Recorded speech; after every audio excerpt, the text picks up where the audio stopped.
एकादशः सर्गः। अवधूय च तां बुद्धिं बभूवावस्थितस्तदा जगाम चापरां चिन्तां सीतां प्रति महाकपिः। न रामेण वियुक्ता सा स्वप्तुमर्हति भामिनी। न भोक्तुं नाप्यलङ्कर्तुं न पानमुपसेवितुं नान्यं नरमुपस्थातुं सुराणामपि चेश्वरं। न हि रामसमः कश्चिद् विद्यते त्रिदशेष्वपि। अन्येयमिति निश्चित्य भूयस्तत्र चचारसः। पानभूमौ हरिश्रेष्ठः सीता सन्दर्शनोत्सुकः। क्रीडितेनापराः क्लान्ता गीतेन च तथा पराः। नृत्येन चापराः क्लान्ताः पानविप्रः तास्तथा। मुरजेषु मृदङ्गेषु चेदिकासु च संस्थिताः तथा स्तरणमुख्येषु संविष्टाश्चापरा स्त्रियः। अङ्गनानां सहस्रेण भूषितेन विभूषणैः रूपसल्लापशीलेन युक्तगीतार्थभाषिणा देशकालाभियुक्तेन युक्तवाक्याभिधायिना रथादिकेन संयुक्ता ददर्श हरियूथपः। अन्यत्रापि वरस्त्रीणां रूपसल्लापशायिना सहस्रं युवतीनां तु प्रसुप्तं सददर्शः। देशकालाभियुक्तं तु युक्तवाक्याभिधायितात् रथाविरतसंसुप्तं ददर्श हरियूथपः। तासां मध्ये महाबाहुः शुशुभे राक्षसेश्वरः। गोष्ठे महति मुख्यानां गवां मध्ये यथा वृषः। स राक्षसेन्द्रशुशुभे ताभिः परिवृतः स्वयं करेणभिर्यथारण्ये परिकीर्णो महाद्विपः। सर्वकामैरुपेतां च पानभूमिं महात्मनः ददर्श कपिशार्दूलः तस्य रक्षः पतेर्गृहे। मृगाणां महिषाणां च वराहाणां च भागशः तत्र न्यस्तानि मांसानि पानभूमौ ददर्श सः। रौक्मेषु च विशालेषु भाजनेष्वप्यभक्षितान् ददर्श कपिशार्दूलो मयूरान् कुक्कुटांस्तथा वराहवा द्रीणसकान् दधिसंवर्चलायुतान् शल्यान् मृगमयूरांश्च हनुमानन्ववैक्षत। कृकलान् विविधांश्चागान् चषकान् अर्धभक्षितान् महिषानेकशल्यांश्च मेषांश्च कृतनिष्ठितान् लेह्यानुच्चावचान् पेयान् भोज्यानुच्चावचानि च तथाम्ललवणोत्तंसैः विविधैरागखाण्डवैः महानूपुरकेयूरैः अपविद्धैर्महादनैः पानभाजनविक्षिप्तैः फलैश्च विविधैरपि कृतपुष्पोपहाराभूः अधिकां पुष्यति श्रियं। तत्र तत्र च विन्यस्तैः शुश्लिष्टशयनासनैः पानभूमिर्विना बन्धिं प्रदीप्तेवोपलक्ष्यते। बहुप्रकारैर्विविधैः परसंस्कारसंस्कृतैः मांसैः कुशलसंयुक्तैः पानभूमिगतैः पृथक्। दिव्याः प्रसन्ना विविधाः सुराः कृतसुरा अपि।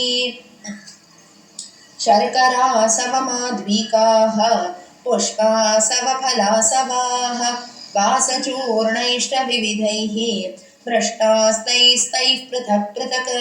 सन्तता शुशुभे भूमिः माल्यैश्च बहुसंस्थितैः हिरण्मयैश्च कलशैः भाजनैः स्फाटिकैरपि जाम्बूनदमयैश्चान्यैः करकैरभिसंवृता। राजतेषु च कुम्भेषु जाम्बूनदमयेषु च पानश्रेष्ठां तथा भूमिं कपिस्तत्र ददर्श सः। सोपश्यच्छातकुम्भानि सीधोर्मणिमयानि च तानि तानि च पूर्णानि भाजनानि महाकपिः। क्वचिद्दर्धावशेषाणि क्वचित् पीतान्यशेषतः क्वचिन्नैव प्रपीतानि पानानि सददर्शः क्वचिद्भक्ष्यांश्च विविधान् क्वचित् पानानि भागशः क्वचित्तर्धावशेषाणि पश्यन् वै विचचारः शयनान्यत्र नारीणां शून्यानि बहुधा पुनः परस्परं समाश्लिष्य काश्चित् सुप्तावराङ्गनाः काचिच्च वस्त्रमन्यस्य अपहृत्योपगुह्य च उपगम्याबला सुप्ता निद्राबलपराजिता तासामुच्छ्वासवातेन वस्त्रं माल्यं च गात्रजं नात्यर्थं स्पन्दते चित्रं प्राप्य मन्दमिवानिलं चन्दनस्य च शीतस्य सीदोर्मधुरसस्य च विविधस्य च माल्यस्य पुष्पस्य विविधस्य च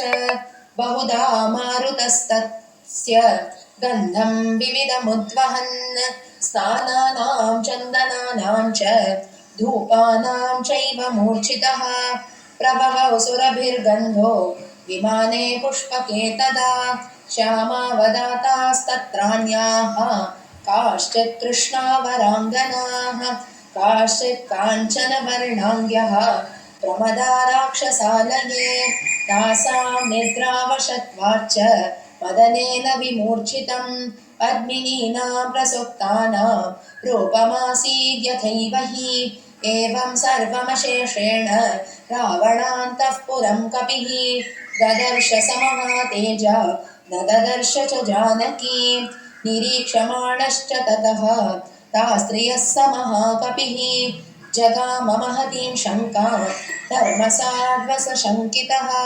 परदारावरोधस्य प्रसुप्तस्य निरीक्षणम् इदं खलु ममात्यर्थं धर्मलोपं करिष्यति न हि मे परदाराणां दृष्टिर्विषयवर्तिनी अयं चात्र मया दृष्टः परदारपरिग्रहः तस्य प्रादुरभूच्चिन्ता पुनरन्या मनस्विनः निश्चितैकान्तचित्तस्य कार्यनिश्चयदर्शिनी कामं दृष्टा मया सर्वा विश्वस्ता रावणस्त्रियः न तु मे मनसा किञ्चित् वैकृत्यमुपपद्यते मनो हेतुः सर्वेषाम् इन्द्रियाणां प्रवर्तने शुभाशुभास्वस्थासु तच्च मे सुव्यवस्थितं नान्यत्र हि मया शक्या वैदेही परिमार्गितुं स्त्रियो हि स्त्रीषु दृश्यन्ते सदा सम्परिमार्गणे